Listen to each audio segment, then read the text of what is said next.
The truck driver who caused the tragic Humboldt Broncos bus crash is facing a deportation hearing in Calgary today. Jaskirat Singh Sidhu was sentenced to 8 years in prison after pleading guilty in 2019. 16 people were killed and 13 were injured from the crash in 2018. Last year, a judge rejected Sidhu's request to remain in Canada with his wife. Sidhu's lawyer, Michael Green, says the deportation order will likely be granted. Green says his client may ask to remain in Canada on compassionate and humanitarian grounds. Let's bring in Eddie Kadri, immigration lawyer and founder of Kadri Law. Mr. Kadri, thank you very much for being here. Now, the hearing is in front of a federal immigration officials today. What will they be considering?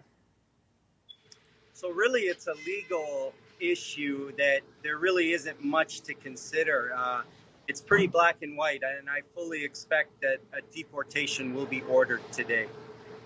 Is there any likelihood that Mr. Sidhu will be able to avoid deportation? Not at this stage, but he will be able to avail himself to some administrative processes that could consider a deferral of his removal. But there's such a high bar to that.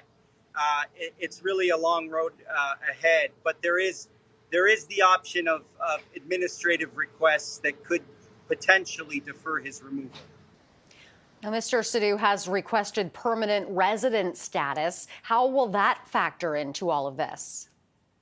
Yeah, an application for humanitarian and compassionate permanent residence really is a difficult one to begin with without the complexities involved in Mr. Sidhu's case. But with this case being so publicly charged with very high emotions and very strong opinions, officers are going to be aware of that. And so the bar is going to be incredibly high to overcome that and ask for an exemption under the Act to be allowed to stay here, given his conviction for very serious crimes. So should this deportation request be granted, will he have a chance to appeal? He doesn't have a formal right to appeal to the Immigration Appeal Division because of the length of the sentence that he was given and the amount of time he served. So he will only have himself available certain administrative processes. He'll have a right for a pre-removal risk assessment, which he'll be offered. And then there is the possibility he could ask the CBSA to stay his removal or defer his removal. But again, given that I've practiced in this area so long, I just don't see a viable path for him to avoid deportation.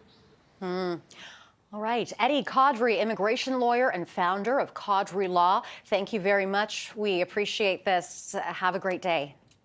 My pleasure.